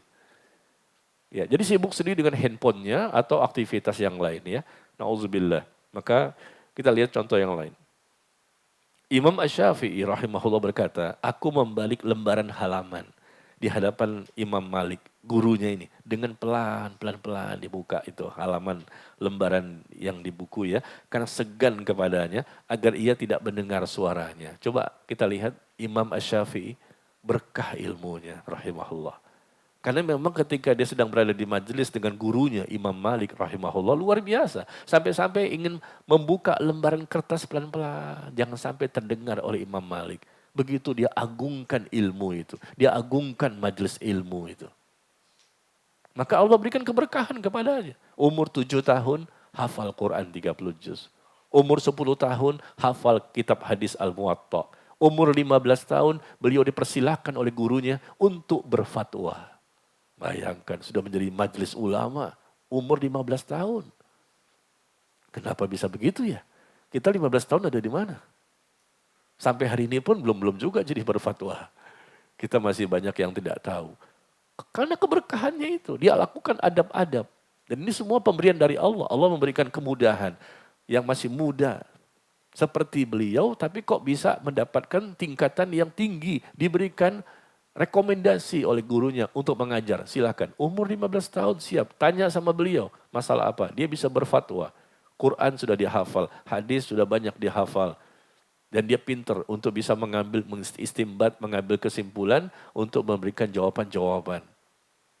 Nah, tentunya dia pasti banyak berdoa ya. Kemudian dia juga melakukan adab-adab ketika di majelis ilmu. Kemudian dia juga didoakan oleh ibunya. Ibunya ya, mendoakan ibunya orang yang salehah. Doanya ibu itu luar biasa. Dan kalau beliau memang anak yatim, karena bapaknya sudah meninggal duluan, anak yatim, jadi beliau hidup bersama ibunya. Nah ibunya lah yang selalu mendorong dia untuk menuntut ilmu, diajarkan, ya, datang ke majelis-majelis ulama sejak kecil, sambil ibunya mendoakan kepada Allah agar dia bisa mendapatkan keberkahan. Akhirnya Allah izinkan jadi, ya, subhanallah. Maka ikuti ya, kita ikuti langkah-langkah bagaimana adab-adab menuntut ilmu yang benar. Berikutnya. Ar-Rabi' bin Sulaiman rahimahullah berkata, demi Allah aku tidak berani meminum air dalam kondisi Asy-Syafi'i melihatku karena segan kepadanya. Mau minum air saja segan. Kenapa? Dilihat sama gurunya. Sebetulnya dia haus, tapi gimana ya, gurunya aja nggak minum. Tapi kalau saya minum, saya haus tapi segan gitu loh. Adab begitu mulianya. Tapi beda dengan di zaman sekarang kan. Gurunya sebetulnya aus, tapi dia karena lagi menyampaikan kajian dia tahan. Sebetulnya dia lapar, tapi dia tahan. Muridnya pada makan. Ini terjadi. Kemarin saya tegur tuh kajian ibu-ibu. Baru kemarin hari Kamis. Saya tegur mereka, kenapa? Karena saya lagi menyampaikan, dia bagi-bagi permen. Jadi bunyi kecrek permennya kan, masuk ke mulut. Bu, bagi dong, saya bilang. Saya gak dikasih. Yang lain-lain dikasih. Itu cara negur saya dengan lembut sebetulnya.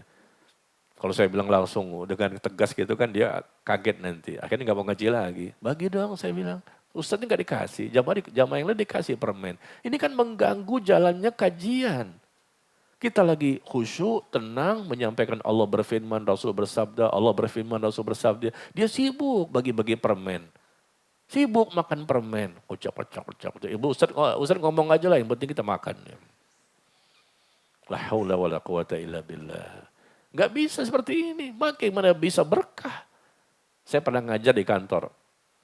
Di kantor, kajian itu pada Jumat. Jadi selesai khutbah Jumat, lalu ada waktu untuk kajian. Dan waktu ini sebetulnya kan waktu untuk makan mereka. Jadi waktu untuk makan setelah selesai Jumatan. Tapi diambil oleh kantor supaya saya diminta untuk ngisi kajian lagi.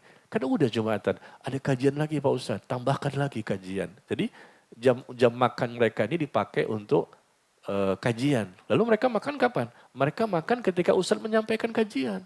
Ya Allah.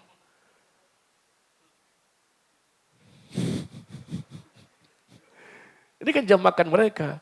Tapi gimana Ustadz, kita nggak punya waktu yang lain. Maka Ustadz menyampaikan saja kajian ketika mereka makan. Saya pengen tahu, saya coba. Oke, saya coba. Begitu mulai mereka pada makan semua, saya begini-begini aja. Kita juga lapar juga kan, haus. Kita yang khutbah Jumat, dia kan diem doang. Kita khutbah Jumat, kita haus, kita lapar. Tapi semuanya makan. Itu jam makan mereka. Kurang lebih 45 menit tuh. Saya menyampaikan kajian, wah nggak bisa, pertama dan terakhir. Bayangkan saya menyampaikan Allah berfirman, Rasul bersabda, dia begini aja. Kan konsentrasi sama makanan dong, baik-baik sekali lihat. Nggak konsentrasi, jadi untuk apa saya di sini? Kata mereka, kita nggak punya waktu yang lain Ustadz, kalau bisa ya ini Jumatan lah. Kita pakai jam makan mereka untuk dakwah Ustadz. Untuk dakwah, sabar, dakwah tuh bersabar. Ini nasihatin Ustadz. Mau nasihatin Ustadz. Sabar Ustadz, dalam dakwah itu kita harus bersabar. Mereka makan, pokoknya kita sampaikan saja. Iya, kalau mereka dengar, mereka kan nggak dengar. Udah sibuk motongin ayam, ngambil sambal, segala macam. Saya juga ngelihat. Saya juga jadi ngiler juga kan. Sabar Ustadz, ya sabar sih sabar, tapi kan gak ada yang denger gimana. Gak bisa, antum cari waktu yang lain. Jadi mungkin pada asar gitu, mungkin satu jam sebelum pulang. Misalnya selesai jam 5 nih, jam 4 mulai. Ambil dong, korban dong, berkorban. Kantor nih ambil waktu jam 4 sampai jam 5. Jam 5 selesai pulang. Ambil sejam saja. Tapi jangan jam makan mereka diambil, mereka gak salah. Kan mereka udah waktunya makan kan. Mereka sih pegawai-pegawainya gak salah. Saya yang disuruh untuk ngisi kajian. Ketiga jam makan mereka. Nah mereka gimana Ustadz, kami mau makan. Habis ini kan kami masuk kerja lagi. Ya gak salah kan, nanti kami kerja lagi masa kami gak makan. Karena kami gak punya waktu yang lain. Ya sudahlah Anda makan saja. Tapi ya saya juga gimana ya udahlah. Coba antum deh. Antum ngomong seperti itu, Ustadz sabar Ustadz. Oh Ustadz dinasihati. Kita udah sabar sebetulnya, buktinya mau datang. Tapi begitu lihat, wah pertama dan terakhir, awalan wa akhiran. Ya Allah, la haula wala quwata illa billah. Ini banyak terjadi di mana-mana. Ya, jadi mereka suka bagi-bagi permen lah, bagi-bagi minum, aqua, kadang-kadang aqua. Sibuk aqua, ini kan ada aqua yang kayak gini misalnya atau gelas. Ya kita Ustadz menyampaikan, Allah berfirman, Rasul berfirman, kita lihat tuh aqua bagi-bagi. Kenapa nggak dibagi sebelum kajian? Kenapa pas kajian itu nggak memuliakan ilmu? Dan ketika itu kan kita sedang membacakan firman Allah. Kenapa nggak memuliakan firman Allah yang dibacakan? Oke lah, saya nggak usah dimuliakan. Tapi kan membacakan firman Allah ini. Seharusnya kan kita diam. Ketika dibacakan firman Allah itu kita diam, menyimak supaya kita mendapatkan rahmat. Ya, ini banyak terjadi ya. Maka kita sebutkan di sini, jangan datang ke majelis ilmu hanya sekedar mendengarkan sambil bersantai-santai, ya, berleha-leha, tidak serius dan banyak menguap, dikit-dikit menguap ya, ngantuk. Tapi begitu selesai, alhamdulillah merdeka. Itu kita saksikan loh, saya kan udah puluhan tahun dakwah ini. Saya lihat, wah kayaknya tuh kalau begitu selesai, wajahnya tuh terang banget, ceria, bahagia banget, lama banget nih Ustadz nih. Ya, begitu mulai kayaknya gelap gitu. Wajahnya gelap gitu. Begitu selesai ceria. Kenapa? Karena apa? Karena emang mereka nggak terlalu suka berlama-lama mendengarkan ya kajian di majelis ilmu. Padahal sebentar loh, nggak lama ya. Coba bandingkan dengan dunia kita. 24 jam sehari. Yang diambil cuma sejam setengah. Itu pun seminggu sekali. Untuk dunianya habis-habisan luar biasa. Ya udah, ini untuk kebaikan dunia dan akhirat juga. Ya.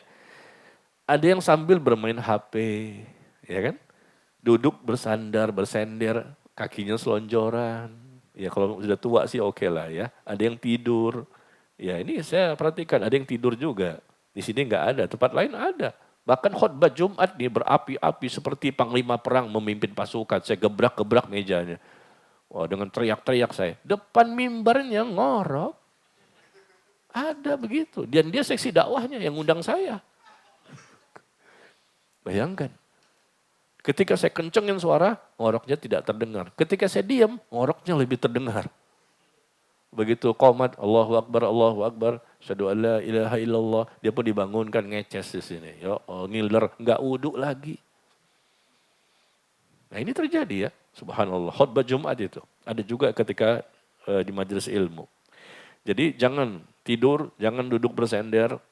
Ya, jangan selonjoran kakinya, kita muliakan, kita agungkan di majelis ilmu. Majelis yang para malaikat pun hadir mendengarkan. Dan Allah menebarkan rahmatnya.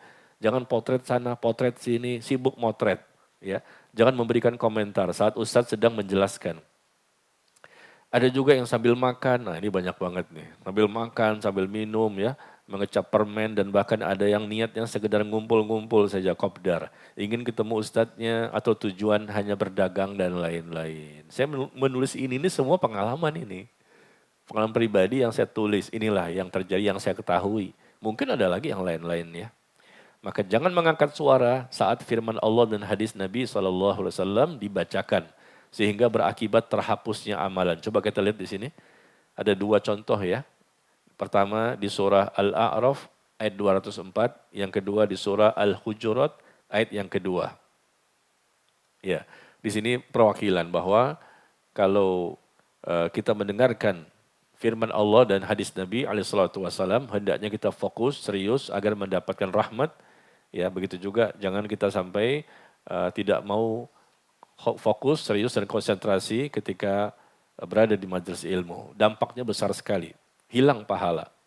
Imam Az-Zahabi rahimahullah menyampaikan kisah Ahmad bin Sinan ketika beliau berkata, tidak ada yang berbicara di majlis Abdurrahman bin Mahdi. Ini imam ya, ulama, namanya Abdurrahman bin Mahdi pada waktu itu.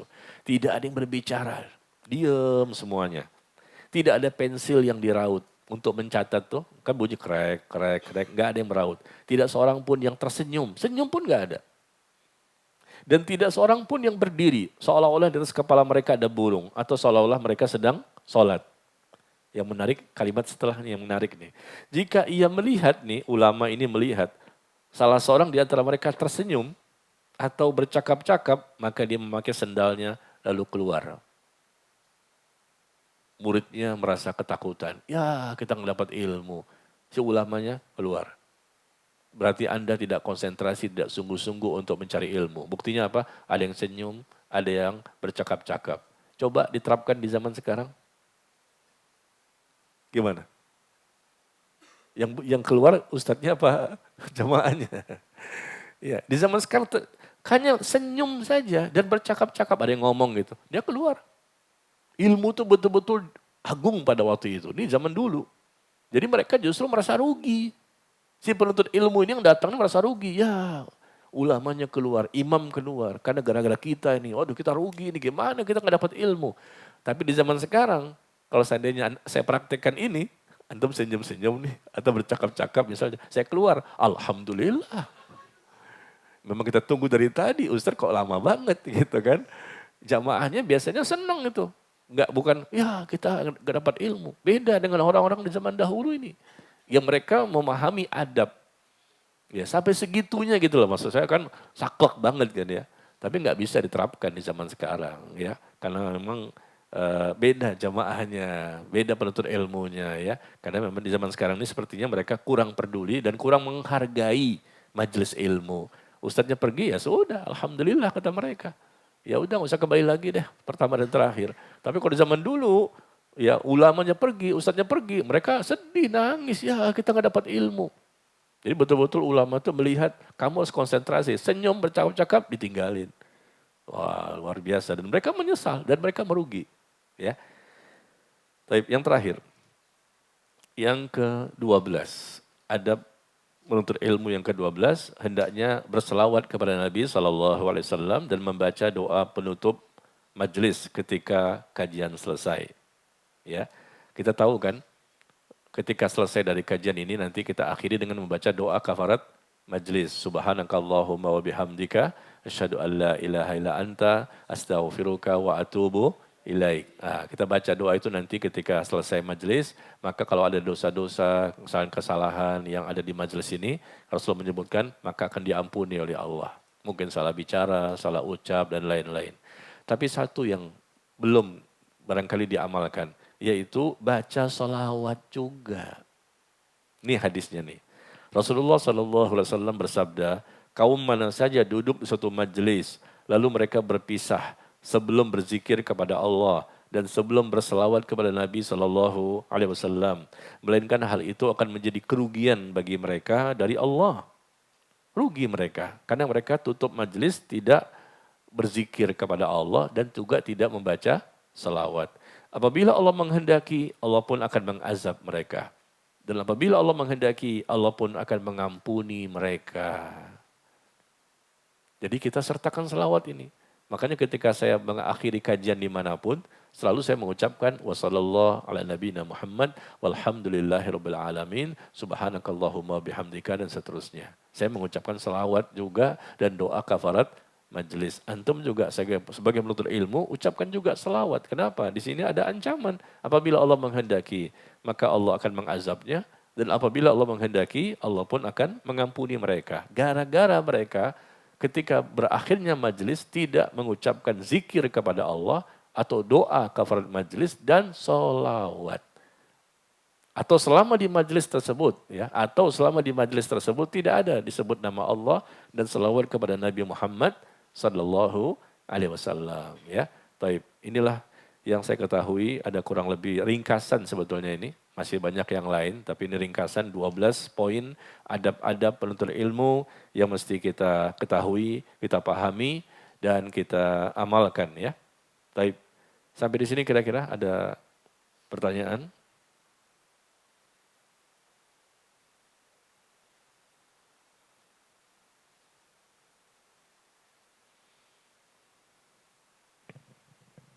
Bismillah. Assalamualaikum warahmatullahi wabarakatuh. Waalaikumsalam warahmatullahi wabarakatuh. Semoga Ustadz Najmi dan keluarga Kupinami semua mendapat keberkahan ilmu. Amin. Taufik hidayah buat kita semua. Amin. Wa iyyakum. Pertanyaan saya satu, Tapi kalau dibolehkan 2. Pertama, ada hal yang kita nggak tahu ilmunya itu membuat amalan tidak diterima, Ustaz. Sebatas yang kita tahu kan, kalau kita nggak tahu sesuatu itu tidak dihukumi dosa, itu sebenarnya yang seharusnya seperti apa.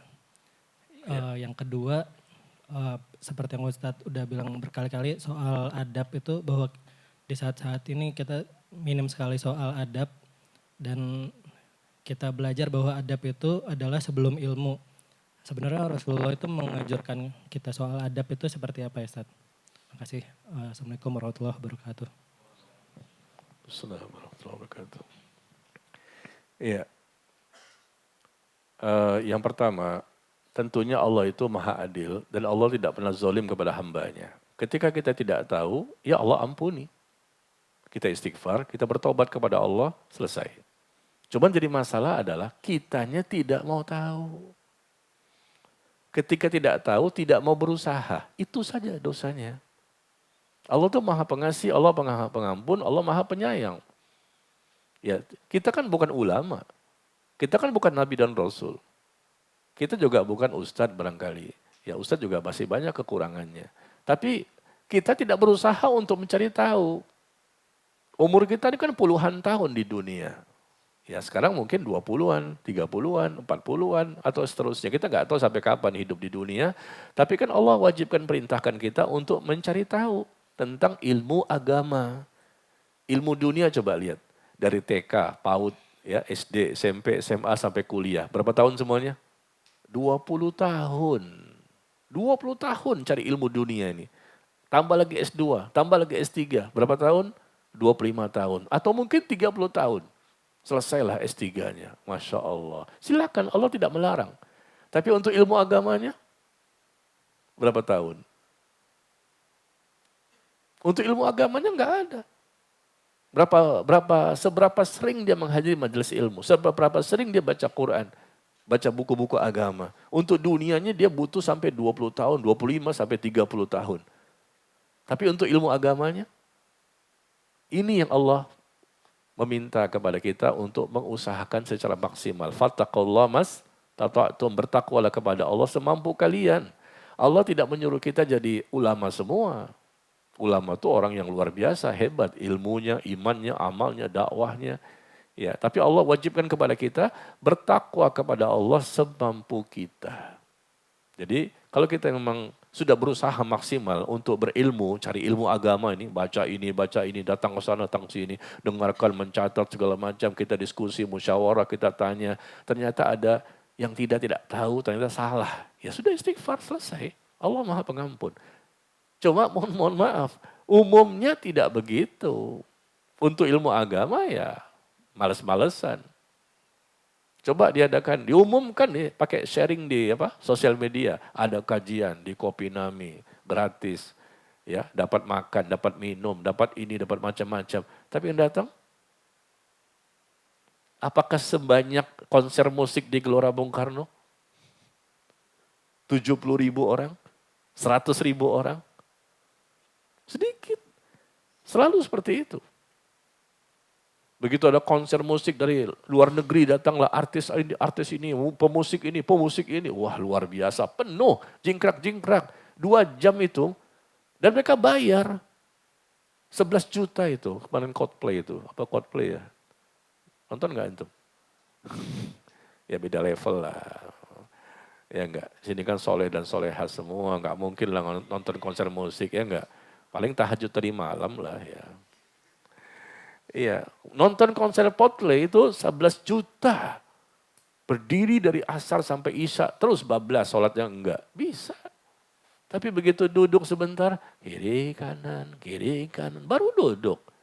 Udah pegel duluan. Nonton konser musik bisa enggak pegel tuh. Ketika nonton konser musik, hujan-hujanan, panas-panasan. Khusyuk, tumakninah. Tapi begitu dengerin kajian, noleh sana, noleh sini, main handphone segala macam. Bagaimana bisa berkah? Ya enggak? Ini bukan nyindir nih, nyinggong. Ya ini kan survei membuktikan kan. Jadi intinya Allah maha pengasih, maha pengampun, maha penyayang. Kalau memang kita tidak ada usaha yang maksimal untuk mencari ilmu agama, disitulah dosanya. Tapi kalau kita sudah berusaha maksimal, ternyata ada kesalahan-kesalahan yang kita tidak sengaja sebetulnya. Karena kita sudah berusaha mencari tahu, kok nggak tahu. Nah, coba cari tahu lagi, sampai tahu. Tapi kalau namanya manusia kan pasti ada, pernah lah melakukan minus-minus ya. Tapi semakin belajar, insya Allah yang minusnya semakin hari semakin sedikit. Begitu ya. Mungkin satu pertanyaan aja supaya bisa. Ini ada hadiah loh ya. Ada hadiah nih bagi yang nanya dapat hadiah. Apa nih? Umroh atau apa nih? Alhamdulillah. Nih saya sudah siap nih. Ada hadiah bagi yang bertanya.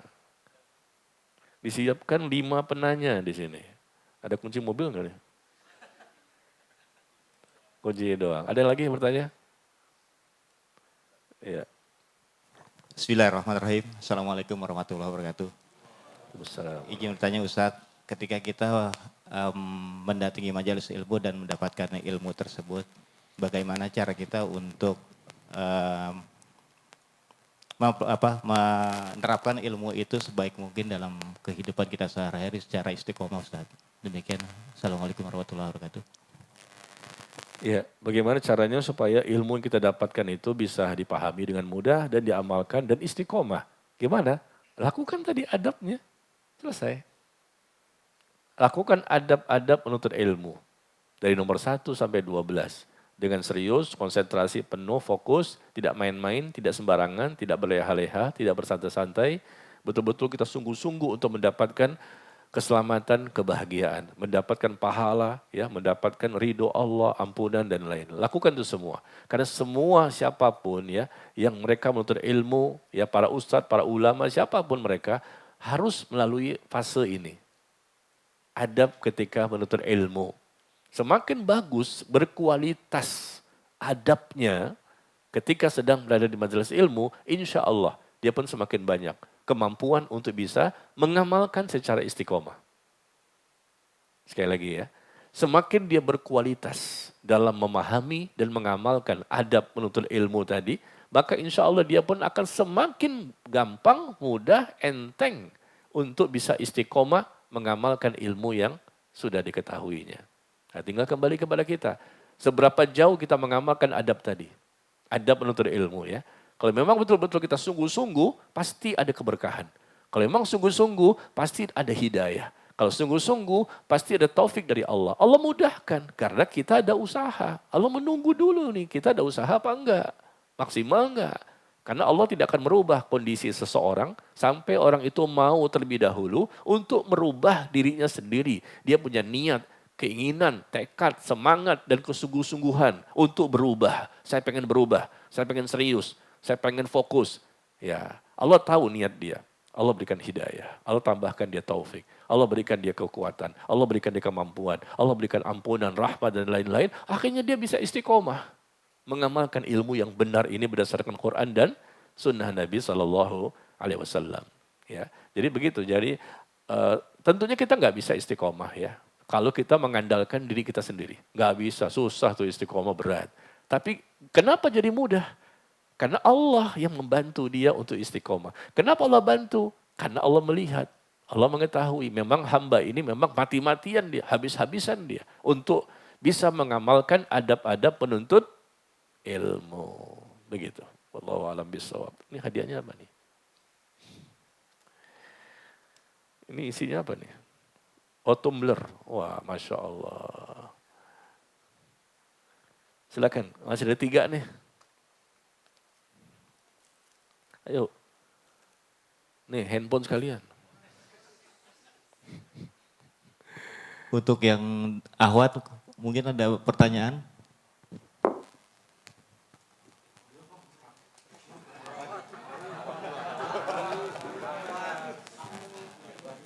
Ini akhwat berkumis. Ada yang mau nanya langsung boleh?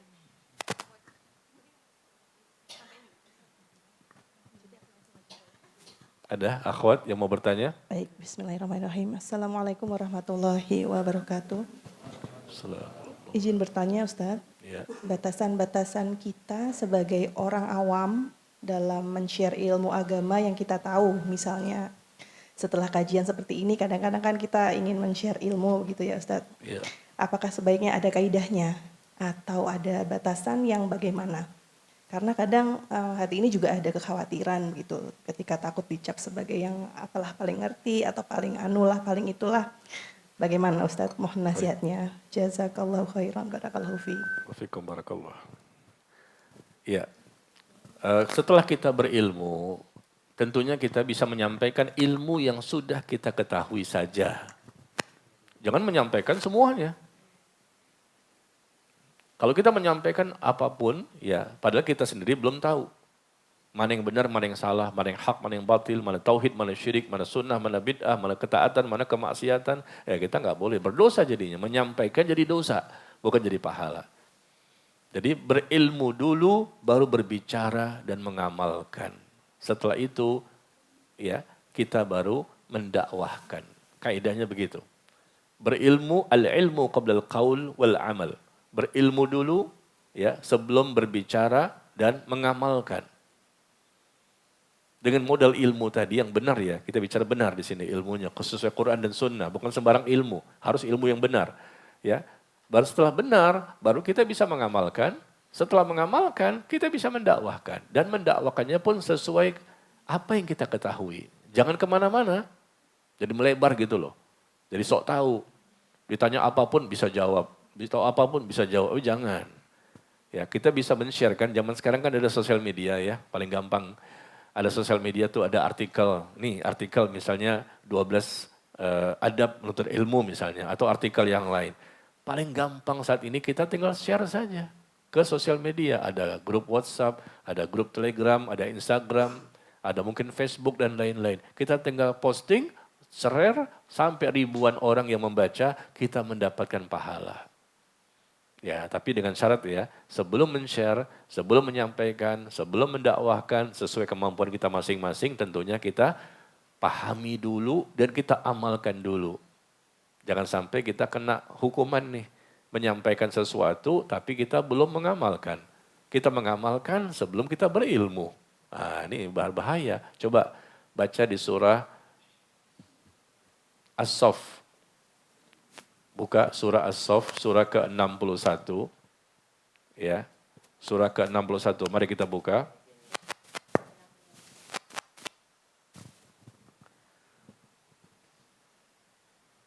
Ya, surah ke-61, surah As-Saff ya. Di situ ada ayat firman Allah Tabaraka wa Ta'ala, di ayat yang kedua dan ayat ketiga. Surah ke-61, surah As-Saff, ayat kedua dan ketiga. Ya ayyuhalladzina amanu lima taqulun ma la taf'alun. Kabura maqtan 'indallahi an taqulu ma la taf'alun. Nah, ini yang kita khawatirkan di sini.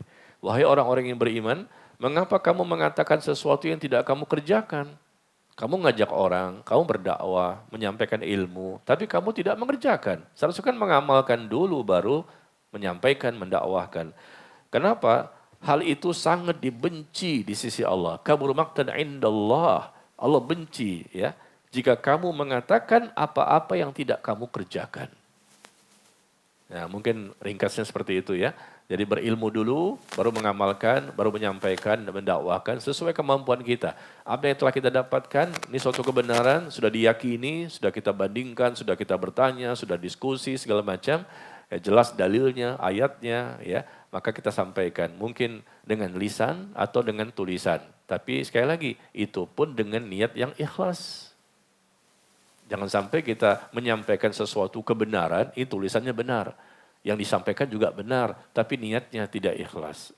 Maka tidak ada keberkahan. Habis. Tidak ada pahala, bahkan menjadi dosa besar. Ya, barangkali itu. Silakan yang lain.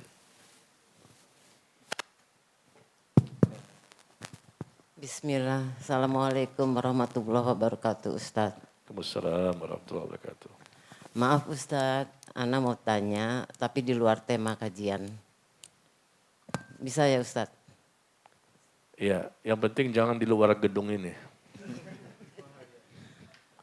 Afwan Ustadz, Ana kan suaminya mu'alaf. Iya. Kadang berjamaah, sholat berjamaah, maklum karena suami Ana belum terlalu fasih baca doa, Iya. kadang salah. Bagaimana hukumnya Ustadz? Iya, baik. Barakallahu fiik. Ibu yang bertanya, suaminya mu'alaf, ya tentunya dia punya kewajiban kan, melakukan kewajiban-kewajiban yang Allah perintahkan dan Rasul perintahkan kepadanya, dan dia bisa terus berusaha memperbaiki dirinya, meningkatkan iman, meningkatkan ilmu dan beramalnya. Wajib sampai mati. Kita semua sama. Jadi yang mu'alaf maupun yang bukan mu'alaf. Tetapi di sini disampaikan bahwa ketika itu dia sebagai suami membaca Al-Quran pada waktu sholat, ternyata bacaannya masih belum baik. Ya wajar sajalah mu'alaf kan. Ya tentunya tidak seperti antum-antum di sini ya enggak. Di sini fasih semua kan. Udah fasih hafal lagi. Masya Allah. Betul? Amin. Betul enggak nih? Amin. Ya. Mohon maaf, yang sudah jadi muslim sejak kecil pun sampai usia 60 tahun, terkadang beda-beda tipis sama mu'alaf. Pengetahuannya, amalnya. Karena muslim sejak kecil, tapi dia nggak berusaha untuk memperbaiki. Kadang-kadang ada mu'alaf, 6 bulan setelah jadi mu'alaf, Masya Allah lancar baca Quran. Saya pernah temukan orang seperti itu, 6 bulan dia. Dia belajar Quran, Iqra 1, Iqra 2, Iqra 3, mati-matian dia belajar. 6 bulan lancar, bagus. Yang sudah pensiunan, 60 tahun, bacanya masih berantakan. Padahal dia muslim sejak kecil. Kenapa bisa seperti itu? Karena memang beda di niat, nggak ada usaha untuk menjadi lebih baik. Nah, ini kan contoh ya. Jadi kalau mu'alaf itu, andai kata dia bacanya masih salah, masih kurang fasih, ya makhrajnya, tajwidnya, bisa dimaklumi. Tapi dia wajib untuk terus memperbaiki diri dan itu mudah. Karena Al-Quran itu adalah firman Allah. Allah yang mengatakan, وَلَقَدْ يَسَرْنَا الْقُرْآنَ لِلذِّكْرِ فَهَلْ مِن مُدَّكِرٍ. Sesungguhnya kami telah mudahkan Al-Quran sebagai peringatan. Adakah yang mau mengambilnya sebagai pelajaran? Ini firman Allah. Sesungguhnya kami telah mudahkan Al-Quran sebagai peringatan. Adakah yang mau mengambilnya sebagai pelajaran? Mudah tuh Al-Quran kata Allah. 4 kali Allah mengatakan begitu. Di surah Al-Qamar ayat 17, ayat 22, ayat 32, ayat 40. Kalimatnya sama. 4 ayat di surah yang sama. Al-Qamar 17, 22, 32, 40. Kalimatnya, sungguh Allah telah mudahkan Al-Quran sebagai peringatan. Adakah yang mau mengambilnya sebagai pelajaran? Ternyata tidak semua orang mau mengambil sebagai pelajaran.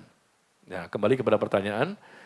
Jadi ibu, kalau suami sholat sendirian, dan mungkin sholat sunnah di rumah sendirian ya, kalau sholat wajib kan laki-laki di masjid ya, maka tidak masalah. Dia seperti itu karena dia sedang proses untuk menjadi lebih baik dan benar, dorong dia, berikan semangat untuk menjadi lebih baik lagi.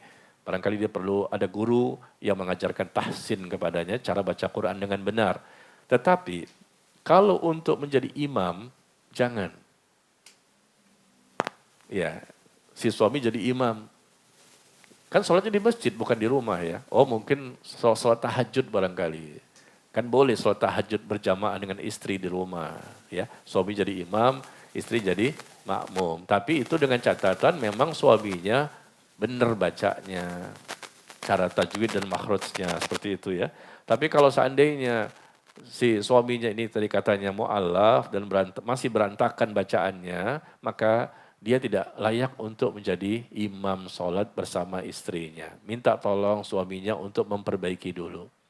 Ya, kalau dia sendirian nggak masalah, sholat tahajud ya, atau sholat sunnah yang lain di rumah. Tapi untuk jadi imam itu punya syarat. Ya, yaqra'ul qaum, Rasul mengatakan bahwa ya umul qaum aqra'uhum li kitabillahi ta'ala. Itu hadisnya. Hadis yang dikeluarkan oleh Imam Muslim.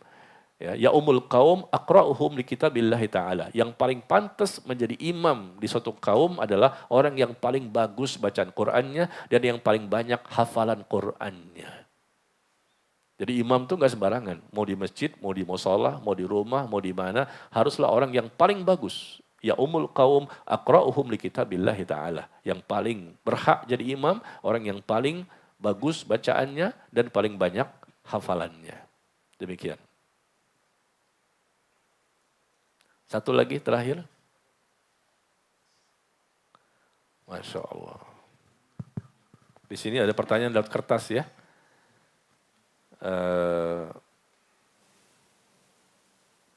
Mana yang lebih didahulukan Ustadz? Birrul walidain atau menuntut ilmu? Birrul walidain atau menuntut ilmu? Birrul walidain berbakti kepada orang tua, itu wajib. Menuntut ilmu juga wajib. Ya, dua-duanya dilakukan. Tapi mana yang lebih didahulukan apabila bersamaan kan? Satu sisi di hari yang sama, jam yang sama. Satu sisi berbakti sama orang tua, kan orang tua minta bantuan kita untuk suatu urusan yang tidak bisa dipending saat itu juga. Tapi di sisi lain kita juga punya kewajiban untuk mendatangi kajian-kajian, ada majelis ilmu yang kita ingin datangi. Bersamaan dua-duanya. Mana kita dahulukan? Berbakti kepada orang tua harus didahulukan. Kenapa? Karena menuntut ilmu itu bisa di waktu yang lain. Nggak bisa pagi, dapat siang. Siang nggak bisa, ada sore. Sore nggak bisa, ada malam. Kalau nggak bisa, besok ada. Banyak kajian di mana-mana. Sedangkan orang tua membutuhkan kita saat itu. Jangan dipending-pending. Bu, Bapak besok aja ya. Nggak bisa, ini urusan sekarang. Ini menuntut ilmu loh. Surga nih Bu. Kata ibu, kamu ngikutin orang tua tuh lebih lagi. Surga itu ada di bawah telapak kaki ibu. Ya, orang tua harus didahulukan dibandingkan menuntut ilmu apabila memang bersamaan. Tapi andai kata nih bisa dibicarakan, barangkali Pak, Ibu mohon maaf, saya ini ada rencana mau datang ke kajian di masjid ini. Bapak dan Ibu kira-kira bisa nggak kalau saya sore saja nanti? Kan bisa dibicarakan kan? Bisa nggak sore nanti? Oh ya udah nggak apa-apa deh. Kan nggak terlalu mendesak banget. Ini kan mintanya pagi gitu. Sedangkan pagi kita punya acara untuk menghadiri majelis ilmu. Nah orang tua mintanya pagi. Nah cobalah kita tanya, bisa nggak kalau seandainya siang nanti atau sore nanti saya melakukan bakti kepada bapak dan ibu untuk kebutuhan apa. Andai kata bisa, berarti saya bisa datang ke majelis ilmu. Coba bicara dulu lah. Di lobi, dibujuk. Ya. Kalau mereka mengatakan nggak bisa, harus sekarang. Udah tinggalin, ambil cara untuk berbakti kepada orang tua lebih didahulukan.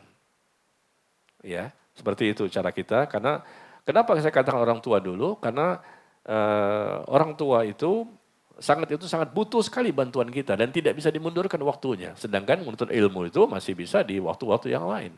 Dan bahkan kita nggak datang pun di zaman sekarang ada YouTube-nya. Ada videonya, kita nggak datang kan dapat juga. Tapi orang tua mungkin nggak bisa dipending lagi kan, harus saat itu juga. Tapi kalau andai kata orang tua bisa dimundurkan sampai ke siang, sore atau malam, alhamdulillah. Berarti kita dapat dua-duanya. Ya seperti itu. Alhamdulillah. Ini hadiahnya habis ya. Ini terakhir pertanyaannya. Bagaimana cara merespon teman kajian? Ketika salah satu ada yang bertanya, beliau menjawab terlebih dahulu sebelum ustadznya menjawab. Masya Allah. Ada yang bertanya ke ustadz, tapi yang jawab temannya. Boleh nggak begitu? Nah, itu nggak bagus ya. Itu namanya orang yang tidak beradab. Ya, dia tanya kepada ustadz. Mungkin temannya tahu, karena dia lebih berilmu dibandingkan yang bertanya tadi. Tapi yang berilmu tadi nggak boleh menjawab, kecuali ustadz mengatakan siapa yang tahu? Siapa yang tahu jawabannya? Nah teman tadi jawab, saya Pak Ustadz, saya tahu jawabannya.